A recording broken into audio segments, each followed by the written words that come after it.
Այսօր ես ուզում եմ անդրադառնալ կորոնավիրուսի հետ կապված մի շարք հարցերի, որովհետև կորոնավիրուսի հետ կապված քննարկումներին հետևելով գալիս եմ այնպիսի եզրակացության, որ խնդրի պրոբլեմի հետ կապված մի շարք նրբություններ և կոնտեքստներ, որոնք իրականում շատ չափազանց կարևոր են այս խնդիրը ընդհանուր հասկանալու համար մեր հանրության կողմից այնքան էլ լավ արձանագրված չեն։ Այս ժամին շաբաթ օրով այսքան արթուն մարդ կա, շատ հետաքրքիր է։ Ուրեմն ես նախ ուզում եմ ասել, ինչ որ հիմա կասեմ, իմ ասածը ամբողջական է, խնդրում եմ որևէ պարագայում, որևէ նպատակով իմ վերցրածից մի հատված առանձին, իմ ասածից մի հատված առանձին չվերցնել, չմեկնաբանել և դրա այդ մի ասածի հիման վրա չանել եզրակացություն և հետևություն, որովհետև ասվածը ամբողջական է և չեմ խոստանում, որ այս ուղիղ եթերը կլինի կարճ, որովհետև պետք է ասելիքը ասվի հանգիստ, ամբողջական, որպեսզի ընկալվի ճիշտ։ Առաջինը, էլի հիշեք, որ իմ ասածից ոչ մի բան առանձին, ոչ մի նախադասություն առանձին պետք է չվերցրեք։ Այս ասելիքը ամբողջական է, այսինքն մի կտոր հանեցինք, ամբողջ ասելիքի տրամաբանությունը և իմաստը փոխվում է և ես դրա հետ համաձայն չեմ։ Գիտեք, որ մեր ընտանիքը կորոնավիրուսով վարակվել է և ինչ եմ ես մտածում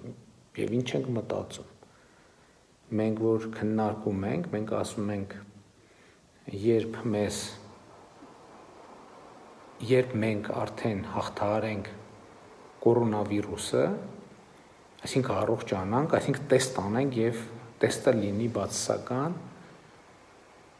մեր կյանքը ամբողջությամբ կփոխվի, ամբողջությամբ, որովհետև մենք մտավախություն չենք ունենա շփվել մեր ընկերների, հարազատների հետ,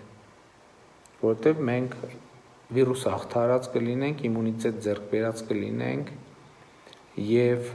հանգիստ կարող ենք շփվել բոլորի հետ, երեխան արփին մանկապարտեզ ուղարկել և այլն, առանց մտավախության, որ ինքը ուրիշին կվարակի և ինքն էլ կվարակվի։ Բայց այստեղ կա, շատ պարզ օրինակ է, չէ՞, ինչ լավ լուծում է, վարակվենք, լավանանք և ամեն ինչ լավ կլինի։ Չնայած նրանց համար, ովքեր վարակվում և լավանում են, իրոք կյանքը փոխվում է։ Կյանքը փոխվում է, հարաբերություն վերադառնում են նախկին կյանքին։ Բայց այստեղ կա երկու պրոբլեմ։ Առաջինը, հիմա էլ ոչ մեկ չի կարող երաշխավորել, որ մենք, կոնկրետ մեր ընտանիքը, բարեհաջող կավարտի, որովհետև անկանխատեսելի հիվանդություն է։ Եվ երկրորդը, երկրորդ խնդիրը, իմ հարազատներից քանի մարդ կվարակվի ինձնից և իմ հարազատներից քանիսին կկորցնեմ ես այս ընթացքում։ Սա է կորոնավիրուսի ամբողջ նենգ բանաձևը, որովհետև եթե ես վարակվել լավացել եմ, դա հոյակապ է, որովհետև ես ձեռք եմ բերել առնվազն մի տարով իմունիտետ։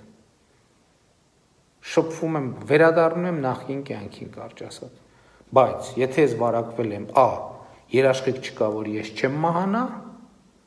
երաշխիք չկա, որ իմ հարազատներից մեկը չի մահանա։ Սա է իրավիճակի ամբողջ բարդությունը։ Հիմա կրկին ուզում եմ անդրադառնալ մահացության թվերին։ Ինչ ունենք 2020 թվականի հունիսի 1-ի դրությամբ։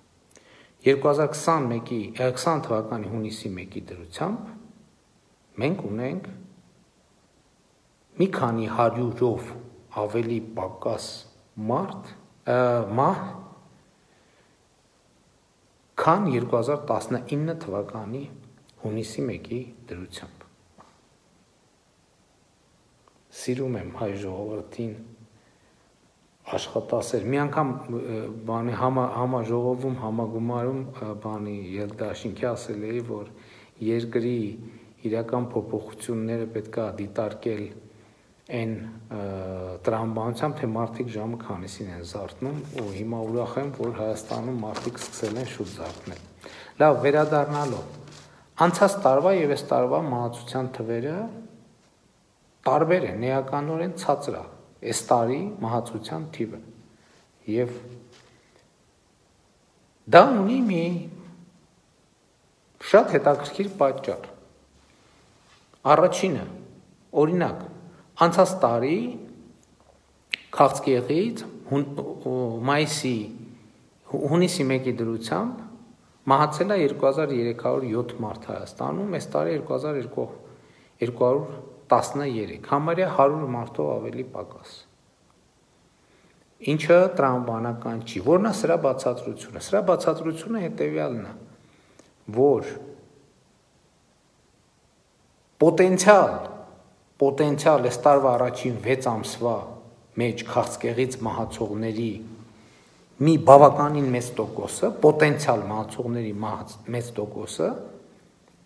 վարակվել է կորոնավիրուսով, եւ կորոնավիրուսը թույլ չի տվել, որ քաղցկեղը դառնա մահվան պատճառ, ինքն է դարձել մահվան պատճառ։ Եվ եթե այս վիճակագրությանը հավատանք, կստացվի, որովհետև այս մի վիճակագրությունը այսպիսի մեծ տատանումներ չի կարող տալ, մանավանդ քաղցկեղի պարագա։ Կստացվի, որ օրինակ եթե կորոնավիրուսը չլիներ, կորոնավիրուսով հիվանդացած քաղցկեղակիրների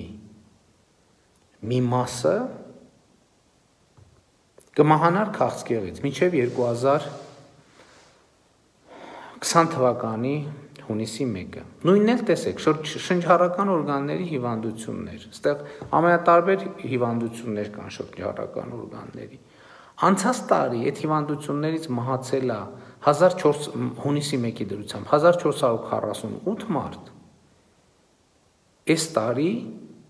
1062 մարդ, մինչև հունիսի 1, այսինքն մոտավորապես 400 մարդով ավելի պակաս մարդ է մահացել շնչառական հիվանդություններից։ Ինչն է սրա պատճառը։ Պատճառը էլի նույնն է։ Այս հիվանդություններից մահացողների պոտենցիալ թիվը, որ անցյալ տարի, որ այս տարի մեծ հավանականությամբ կմահանար այս հիվանդություններից, կորոնավիրուսը թույլ չի տվել, որ այդ հիվանդությունից մահանա։ Ինքն է դարձել մահվան պատճառ։ Եվ ավելին 400-ով ավելի պակաս դեպք, դուք պատկերացնում եք 400-ով մոտավորապես ավելի պակաս դեպք։ Եվ ավելին, քանի որ այս հիվանդություն ունեցողների մի մասը կորոնավիրուսի պատճառով ավելի ինտենսիվ է բուժօգնություն ստացել, որտեղ անցած տարի այս հիվանդությունների մի մասը կարող է շատ ուշ դիմեր եւ այլն հայտնի պատճառներով։ Հիմա կորոնավիրուսի պատճառով, քանի որ ինքը ավելի շուտ է հոսպիտալացվել, մի մասը բուժվել է եւ կորոնավիրուսից, եւ այդ հիվանդության իր վիճակը ավելի լավացել, այսինքն իր այդ հիվանդությունը, այդ շնչառական օրգանների հիվանդությունը, որ պիտի պոտենցիալ իր մահվան պատճառը դառնա, կորոնավիրուսի պատճառով եւ շնորհիվ սկսել է բուժվել է, կամ վիճակը թեթևացել է, կամ մահաբերությունը երկարել է։ Մոտավորապես նույն վիճակն է էնդոկրին հիվանդությունների դեպքում։ Ավելի պակաս է վարակիչ եւ մակատբուծական հիվանդությունների պատճառով մահը,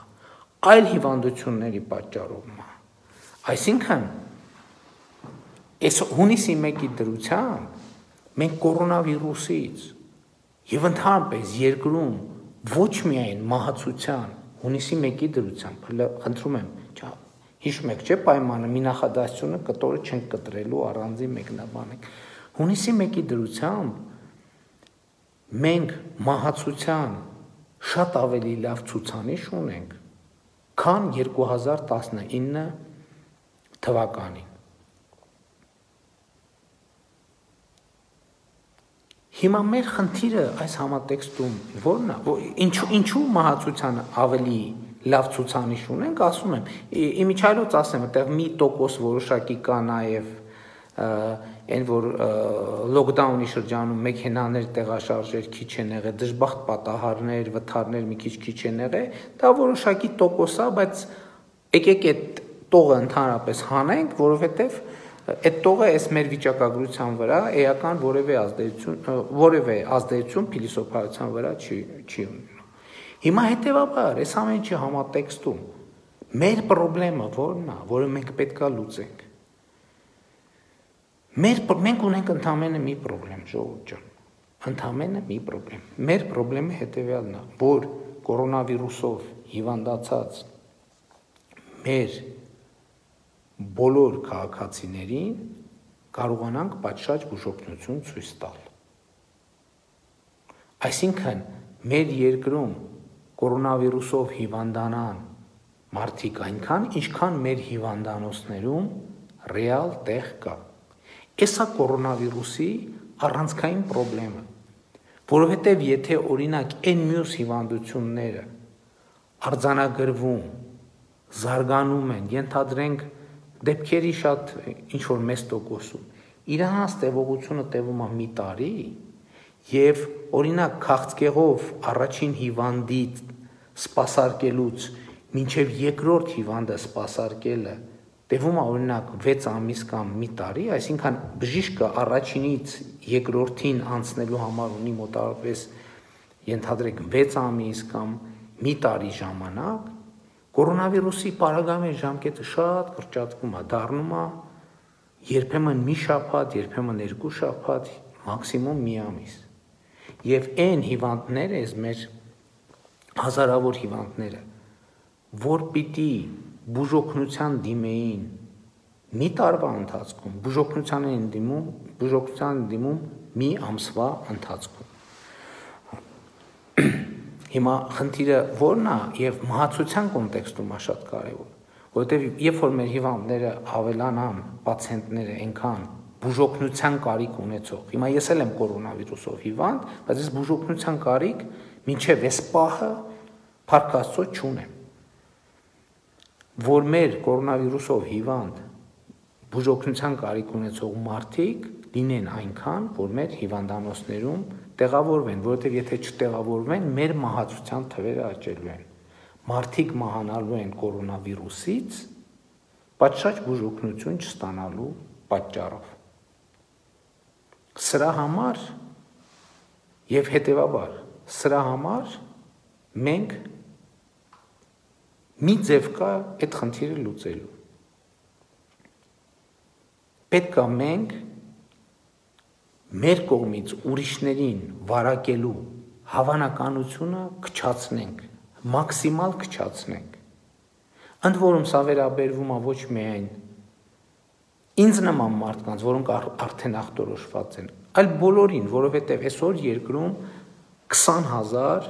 25,000, հնարավոր է նույնիսկ 30,000 ասիմպտոմ դեպքեր կան։ Եվ հիմա ձեզնից դուք կարող է վարակված եք։ Եվ ձեր խնդիրը, ու շատ լավ է, դուք վարակված եք, դուք չգիտեք, այդ նշանակում է, որ դուք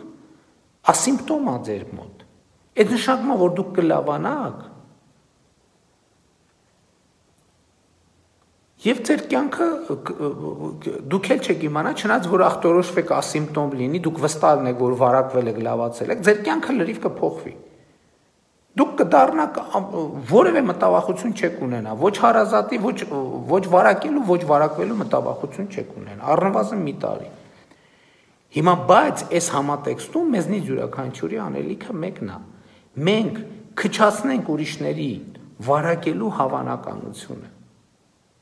Հիմա ես օրինակ արդեն մի շաբաթ չեմ գնում կառավարություն, չեմ գնում աշխատանքի։ Ինչի համար։ Ոչ թե նրա համար, որ վատ եմ զգում, որ հիվանդ եմ, ես հիմա նույն ծանրաբեռնվածությամբ առնվազն պատրաստ եմ նույն ձևով հիմա աշխատում եմ, Եվ պատրաստ եմ նույն ձևով ամեն օր գնալ, նույն ռեժիմով,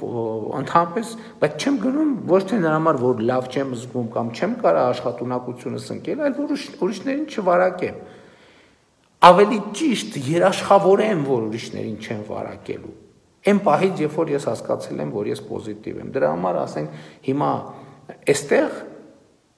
դռնից ներս մարդ ընդհանրապես չենք թողում, որ մտնի։ Որտեղ մենք մեր ընտանիքով, որպեսզի ուրիշներին չվարակենք, որովհետև ստեղ կոնտեքստը ինչ է, կոնտեքստը այն է, որովհետև ինչքան շատ է վարակվածների թիվը, այնքան ծանր եւ առանձնապես ծանր հիվանդների թիվը շատանում է եւ մահացությունների տոկոսը շատանում է, տոկոսը չի շատանում, թիվն է շատանում, որովհետև ընդհանուր մեր վիճակագրությունը ինչա ցույց տալիս, որ ծանր եւ առանձնապես ծանր վիճակի հայտնվում են, հասնում են պատշաճ ու բուժօգնության պարագայում, ես ուզում եմ շատ կարևոր ընդգծել 5%-ը, իսկ մահացությունը 1-1.2%։ Բայց այստեղ հաջորդ կոնտեքստը հետեւյալն է, եթե 10,000-ի 5%-ը 500 հոգի է եւ 10,000-ի 1%-ը կամ 1-2%-ը կամ 1-2%-ը 120 հոգի է, 100,000-ի 5%-ը 5,000 հոգի է, եւ հետեւաբար մեր առողջապահական համակարգը 5,000 հոգու ծանր վիճակում չի կարող սպասարկել։ Հետ դա միշտ այդպես է, ոչ թե այսօր այսպես։ Այսօր հենց ընդհակառակը մեր հզորությունները մեծացել են եւ շարունակում են մեծանալ։ Միշտ այսպես է եղել։ Հիմա եթե ծանր դեպքերը շատանան այնքան, որ հիվանդանոցներում տեղ չլինի, ստիպված են կլինելու վերադառնալ տոտալ լոկդաունի։ Կյանքը կանգնելու է իր բոլոր տնտեսական եւ սոցիալական հետևանքներով։ Եվ այսօր շատ երկրներ, այդ թվում Հայաստանը, գնացել է այդ ճանապարհով եւ լոկդաունի ընթացքում այո թվերը բոլորովին ուրիշ են եղել։ Բայց եթե լոկդաունի արդյունքում սա հաջորդ շերտն է, որը ես կուզեի, որ էլի շատ նուրբ, շատ ուշադիր լինեիք այս կետի նկատմամբ, այստեղ շատ կարևոր կոնտեքստ կա։ Լոկդաուն արեցինք, ընդհուպ մեր մոտ եկավ թվերը զրոյացավ։ Սա հարցի լուծումը։ Սա հարցի լուծում չի, սիրելի հայրենակիցներ։ Գիտեք ինչու, որովհետև աշխարհում եւ նույնիսկ զրոյով երկրում կորոնավիրուսը շարունակում է գոյություն ունենալ։ Եվ երբ որ տոտալ լոկդաունից հետո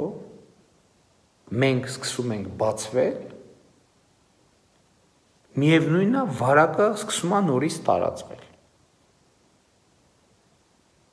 Եվ եթե մենք այսինքն հավանականությունը առաջանում, որ մենք ելի կհայտնվենք նոր լոկդաուն հայտարարելու անհրաժեշտության եւ խնդրի առաջ։ Ինչն է խնդրեմ այս պարագայում։ Այս պարագայում խնդրեմն է նա, որ ունքը սարքելու տեղը մենք տալիս աչքնել ենք հանում։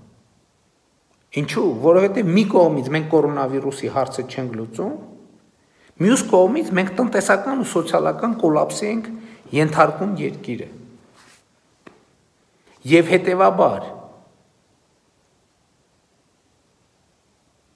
Եվ հետևաբար կորոնավիրուսի հետ կապված խնդրի լավագույն լուծումը ո՞րն է, որ մաքսիմալ շատ մարդիկ ինձ նման, ես հույս ունեմ, որ մեր մոտ հիվանդությունը մինչև վերջ ասիմպտոմ կլինի, ինձ նման ասիմպտոմ կամ շատ տանելի իրավիճակով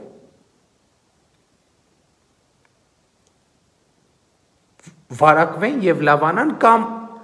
այսպես ձևակերպեմ, մի քիչ երևի իմ ասածը սխալ է, եթե ստացվի այնպես, որ ասիմպտոմ վարակված եւ լավացած դեպքերը շատ լինեն, դա է հարցի լուծումը։ Հիմա մեր ընկալումը ո՞րն է այս հարցի լուծման։ Մեր ընկալումն է նա, մենք ես երեկ ասել եմ, այսօրվա վիճակով առողջապահական համակարգը ինչ ուզի, մենք պետքա տանք, որ մենք առողջապահական համակարգի հզորությունները մեծացնենք։ Բայց նախ առողջապահական համակարգի հզորությունների մեծացումը ժամանակ է տանում, երկրորդն էլ դա անսահմանափակ չի։ Էլի հիշում եք այն քաղցկեղով հիվանդների դեպքերը, այսինքն պոտենցիալ, երբ որ X քանակի, մենք օր ունենում ենք 500, 600, 700, 800 հիվանդ, պացիենտ ու իրանց հիշում եք 5%-ը ծանր կամ առանձնապես ծանր վիճակի առնում, այլ հիվանդանոցները չեն կարողանում այս դեպքերը սպասարկել։ Եվ պրոբլեմ առաջանում։ Եվ հիմա մեր խնդիրը մեծագույն խնդիրը հետևյալն է, այնպես անել, որ բուժման կարիք ունեցող մեր քաղաքացիների թիվը համապատասխանի մեր հիվանդանոցային կարողությունների թվին։ Եվ սա անել ոչ թե վարչահրամայական մեթոդով, որովհետև վարչահրամայական մեթոդն է սա, բոլորս տներում ամեն ինչ փակվում է եւ այլն եւ այլն։ Այդ պարագայում դուք աշխատանքի չեք գնում, աշխատավարձ չեք ստանում, գործարք չեք կարողանում անել, եկամուտ չեք ունենում, սա իր հերթին բերում է շղթայական ռեակցիաների, պետությունը հարկ չի կարողանում հավաքել, թոշակ չի կարողանում վճարել եւ այլն եւ այլն։ Սա բերում է պրոբլեմի, ոչ միայն կորոնավիրուսային, այլ տնտեսական պրոբլեմի։ Եվ հետևաբար իմ փիլիսոփայությունը եւ հայեցակարգը հետևյալն է, որ եթե այս մեծ խնդիրը, որս այս մի հատ մեծ բեռ որպես ծանրացել է մեր ուսերին, բաժանենք պայմանական ասած 3 միլիոն մասի, բաժանենք մեր 3 միլիոնի ուսերին, ամեն մեկի ուսերին դնենք մի հատ փուճուր բեռ, որը ինքը իրականում կարա տանի, չնայած էլի դիսկոմֆորտ է, ուսը մի քիչ կցավի, մի քիչ նենց ավելի լավ առանց ավելորդ բեռի քայլելը, բաժանենք այդ բեռը իրար մեջ, եւ ամեն մեկս այդ բեռը թեթև կրելով, համեմատաբար թեթև, կարող է ընդ որում ծանր է, բայց ուրիշ բան է, այդ բեռը, թեկուզ այդ շատ ծանր բեռը կրում է կառավարությունը մենակ, ուրիշ բառը մենք բոլորով ենք այդ բեռը կրում, կա իրար հետ թեթև գնում ենք, շարունակում ենք առաջ։ Եվ հիմա մեր ամբողջ քաղաքականություն եւ տրամաբանությունը սա է։ Սա է եւ այս խոսակցությունը ինչի ծագեց։ Երբ որ ես տեսնում եմ, որ կա հարցադրում, ասում են, հա ինչ ենք մենք դիմակ կրում։ Լավ ինչ ենք մենք սենց անում, լավ ինչ ենք մենք այդպես անում։ Ասենք օրինակ նույն հարցը։ Ինչու ենք դիմակ կրում ավտոմեքենայի մեջ նույն ընտանիքի անդամներով։ Հարցը թվում է թե տրամաբանական է, բայց դա ունի մի քանի շատ կոնկրետ պատասխան։ Առաջինը, որ ձեր տեսքով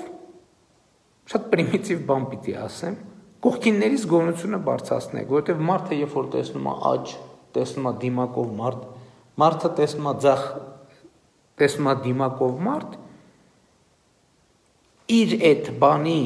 զգացողությունը, զգուշավորության զգացողությունը վերադառնում է, որովհետև կորոնավիրուսով մենք շատ դեպքերում վարակվում ենք ինչի համար, որ մոռանում ենք պրոբլեմի մասին։ Որտեվ կյանքը առօրյա գործերով մենք 24 ժամ կորոնավիրուսի մասին չենք մտածում։ Եվ հետևաբար, երբ որ դուք մեքենայով երթևեկության մեջ դիմակներով եք, ուրիշների զգոնությունը բարձրացնում եք։ Երկրորդը, որ թույլ չտաք, որպեսզի նույն ընտանիքի անդամներ չհանդիսացող անձինք, օգտվելով նույն ընտանիքի անդամների իրավունքից, մեքենայի մեջ դիմակ չկրելու։ Իրանք դիմակ չկրեն եւ այդպիսով դառնան կորոնավիրուսի տարածման շատ կոնկրետ աղբյուր։ Այսինքն դուք ձեզ նշելով ուրիշին հնարավորություն չեն տալիս, որ ձեր ծխածածկույթի տակ գործի այլ տրամաբանության մեջ։ Սա երկրորդը։ Երրորդը, ի վերջո դուք ձեր մեքենան տանում եք, ինչ որ ժամանակը մեկ տանում եք սպասարկման, մեքենան լվանալու եւ այլն եւ այլն։ Դուք չգիտեք ով եւ ինչպես է լվանում։ Դուք վստահ չեք, որ երբ որ դուք ձեր գլուխը դնում եք ձեր մեքենայի ապակուն, մանավանդ երեխեքը սիրում են տենց բան անել։ Չնայած շատ մեծեր էլ կան, որ սիրում են։ Դնում եք ապակում, դուք չգիտեք այդ ապակու վրա որել եք գնացել էր տեղ սպասարկման կետ, ավտոլվացման կետ, այդտեղ վիրուս թողնվել է, թե չէ։ Ու երբ որ դուք այդ ապակու շնչում եք, կամ էլ դուք մեքենայի մեջ եք լրիվ ընտանեկան վիճակում, կարող է բռնակին այդ վիրուս, հետո այդ բռնակին եք կպնում, հետո այդ ձեռքով կպնում եք ձեր եղբոր կամ քրոջ ձեռքին, հետո ինքը ձեռքը տանում է այսպես դեմքին եւ այլն, որտեղ ընտանեկան վիճակ է։ Հա կարող է այդքան զգոն լինի, որ անընդհատ ամեն հպումից հետո ձեռքերը աղտահանի։ Բայց այդ զգոնությունն էլ, այդքան զգոնը լինի լավ է, բայց այս էլ մի ավելորդ երաշխիք է, որ վարակը չտարածվի։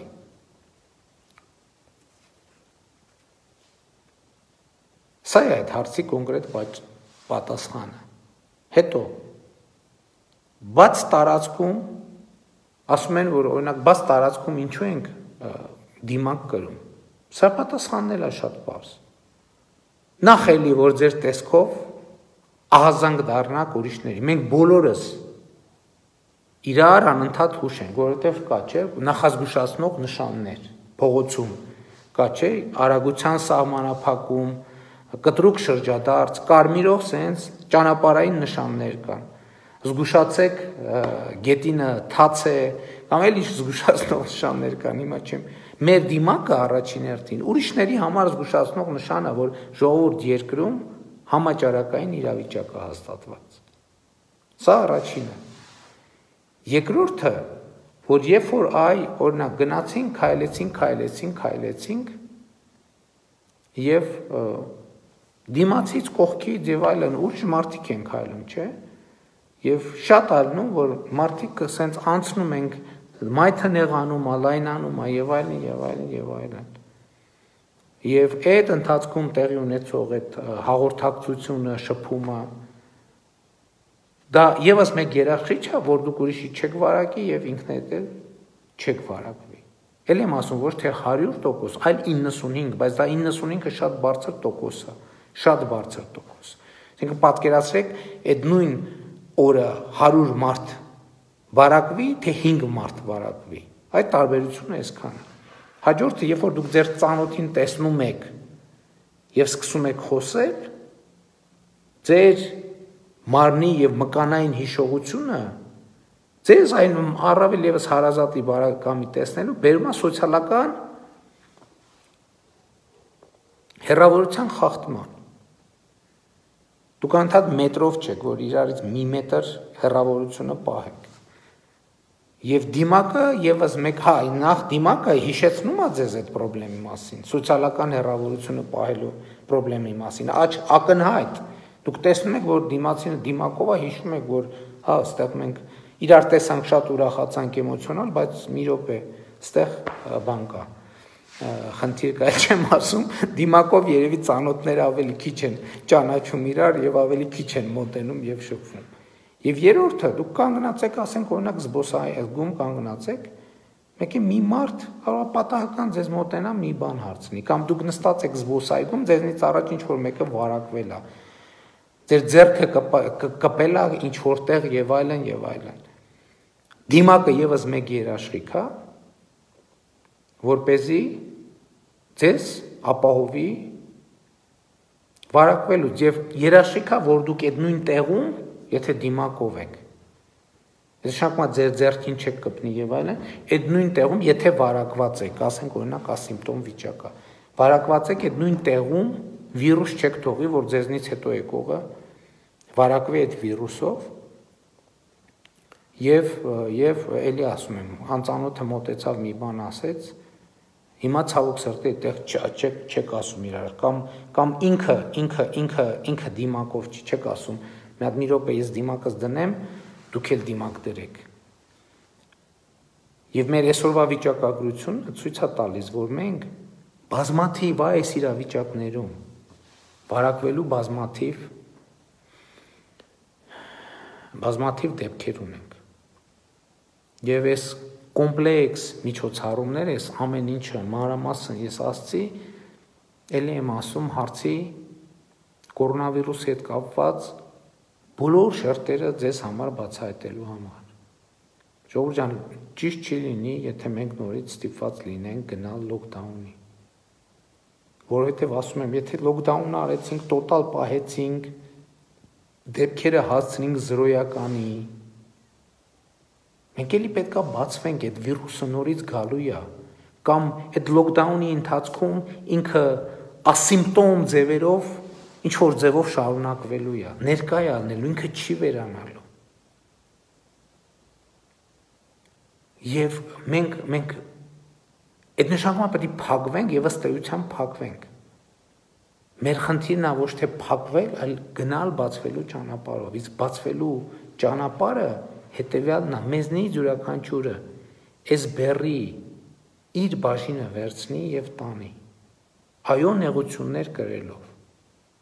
Այո, հա, ինչ եմ, բաց տարածքում ինչ եմ դիմակ կրում։ Իմ ընտանիքի անդամների հետ մեքենայով տեղ եմ գնում։ Ինչ եմ դիմակ կրում։ Ընդհակառակը տներում էլ եթե ունեք առիթ հնարավորություն կամ կասկածներ կամ տարիքով մեծ մարդ կամ քրոնիկ հիվանդությունով մարդը տեղը պետքա դիմակ կրեք։ Իր հետ շփվելու ընթացքում առնվազն, որպեսզի մենք կարողանանք այս շղթան, այս ծանրաբեռնվածությունը կարողանանք կոտրել։ Այսքանն է ըստ էության ուզում ասել։ Եվ ուզում է ասել,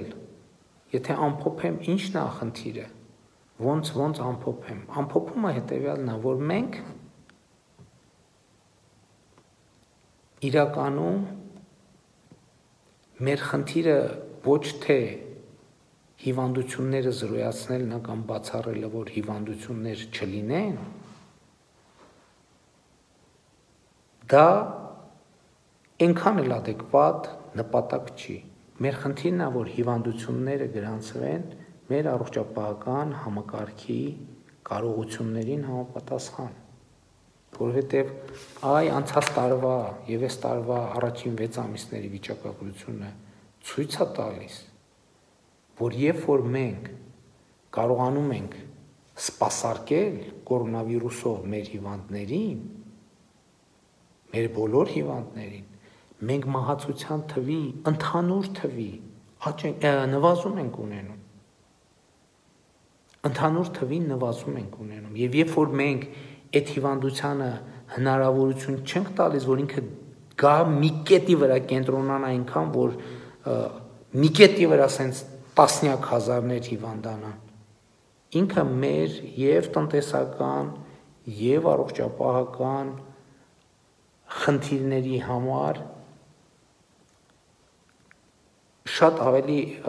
համակարգերի համար շատ ավելի տանելի է դառնում եւ ի վերջո մենք հնարավորություն ենք ստանում ձեռք բերել իմունիտետ այդ հիվանդության նկատմամբ։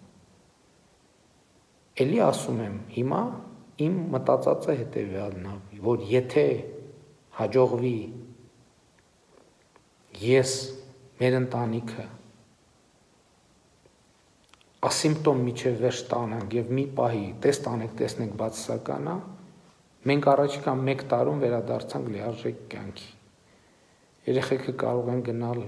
արփին կարող է գնալ մանկապարտեզ, կարող ենք մեր հարազատների հետ շփվել, առանց մտավախության, իմանալով, որ մենք իրանց չենք վարակելու,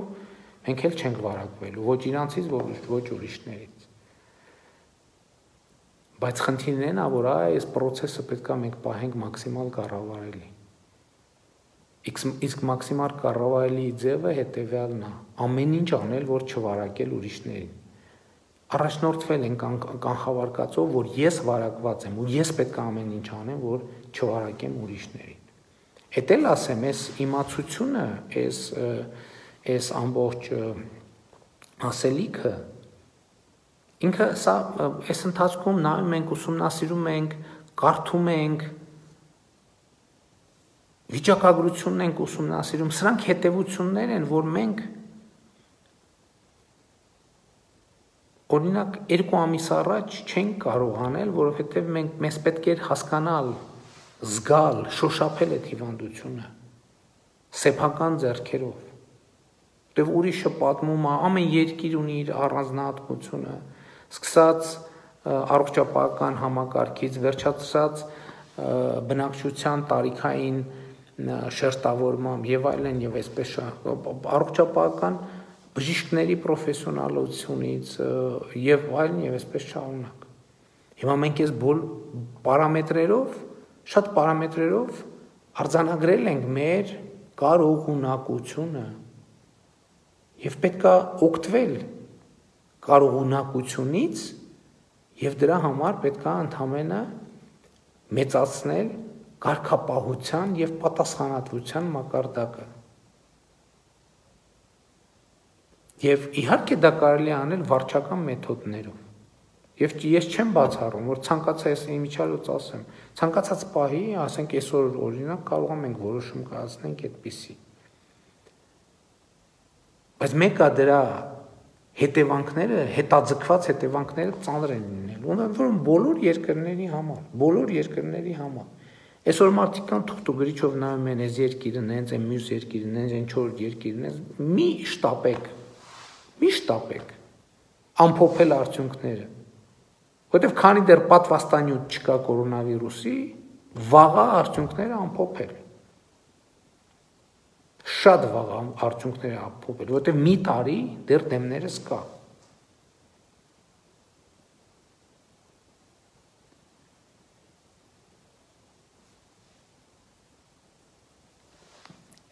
Այսքանն էի ասում ձեզ, ուզում ասել ձեզ սիրելի հայրենակիցներ, հույս ունեմ ինքը տենց բան խութերով ասելիք է, հույս ունեմ տենց ասելիքս կարողացա ճիշտ ձևակերպել, հասցնել ձեզ ու խնդրում եմ սկզբից պայման էի առաջարկել, որ այս ասելիքը մի հատված առանձին վերցրած ինքը գոյություն չունի։ Ինքը պետք է նայել ամբողջության մեջ, այսինքն որևէ պարագայում մի նախադասություն այստեղից հանված, առանձին դրված, ես դրա հետ համաձայն չեմ։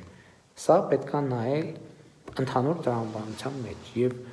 ուզում եմ, որ մենք իսկապես Հայաստանում հակահամաճարակային շարժում սկսվի։ Հիմա Հայաստանում պրո-համաճարակային շարժումներ են սկսած։ Եկեք հակահամաճարակային շարժում սկսենք եւ էլի որն է բանաձևը այդ շարժումը սկսելու եւ հաղթական ավարտին հասնելու էլի մեկն է քայլ արա կրիր դիմակ փրկիր կյանքեր ախտանի ձեռքերդ ամեն օր դիմակ կրի եւ պահիր սոցիալական հեռավորություն բոլոր դեպքերում պահիր սոցիալական հեռավորություն այս բանաձևի ճշգրիտ կատարումը մեզ բերում է հաղթանակ այդ հաղթանակը մեր ձեռքերում է Մեր ձեռքերում այդ հաղթանակը։ Եկեք վերցնենք կամ հիմա կողքներս դիմացներս դրած, եկեք վերցնենք այդ հաղթանակը եւ պինդ պահենք մեր ձեռքերում։ Ախր կարող ենք մենք, դուք կարող եք, բոլորովս կարող ենք։ Ես համոզված եմ դրանում։